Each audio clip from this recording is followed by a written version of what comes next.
Have you ever looked up at the night sky and wondered what lies beyond the stars you see?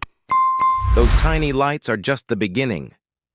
Because out there, far beyond, are entire island universes called galaxies. And there are hundreds of billions of them. A galaxy is a massive system of stars, gas, dust, dark matter, and sometimes even supermassive black holes, all held together by gravity. They come in different shapes: spiral galaxies like our Milky Way, with swirling arms; elliptical galaxies, more rounded and older; irregular galaxies with chaotic forms, often shaped by collisions. Each galaxy can contain millions to trillions of stars. That means every tiny patch of sky might be hiding entire galaxies we just can't see with the naked eye. The Milky Way galaxy, our home, is about 100,000 light-years across and contains over 100 billion stars. But it's just one of many.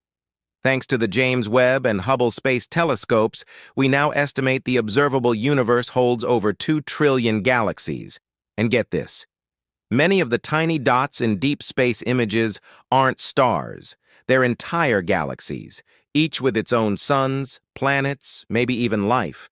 Galaxies aren't static. They move, evolve, and collide. In about 4 billion years, the Milky Way will crash into our neighbor Andromeda. But don't worry, space is so vast that most stars won't even hit each other. These cosmic dances create new stars, new shapes, and change galaxies forever. If you enjoyed this journey, don't forget to like the video, subscribe to the channel, and hit the bell icon so you don't miss the next cosmic episode. Let's keep exploring together.